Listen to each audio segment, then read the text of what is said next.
আসসালামু আলাইকুম ভিউয়ার্স, আপনাদের মাঝে নিয়ে এসেছি প্লাস্টিকের দরজা কীভাবে সেটিং করতে হবে সেই ফুল ভিডিওটা আজকে নিয়ে এলাম। প্রথমে আমাদের কাজ করতে হবে, যেখানে আমরা দরজাটা ফিট করব সেই দরজার দুই সাইডে আমাদের অবশ্যই সুন্দরভাবে মাপ দিতে হবে। দরজাটা কয় ফিট হচ্ছে, কত ইঞ্চি আছে, সুন্দরভাবে মাপ দেওয়া লাগবে। সেই মাপ অনুযায়ী দরজাটা যদি বাড়তি হয়ে থাকে সেই দরজাটা কাটিং করে নিতে হবে। যখন আমরা কাটিং করতেছি মেশিন দিয়ে, আপনারা চাইলে স্টুডিও কাটিং করতে পারেন। সেটা মাপ অনুযায়ী কিন্তু কাটিং করতে হবে।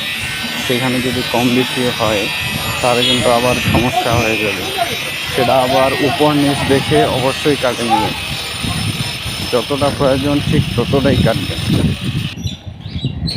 তো কাটা হয়ে গেলো। আমার হাতে যেটা কি হচ্ছে, এটা একটা ক্লাম।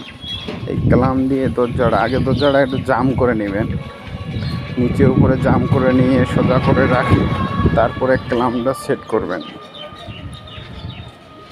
এটা একটা ক্লাম। এই ক্লামগুলো যদি সেট না করা হয় তাহলে কিন্তু প্লাস্টিকের দরজা লাগানো যাবে না। এখানে আমরা ক্লামগুলো কীভাবে সেট করে নিচ্ছি।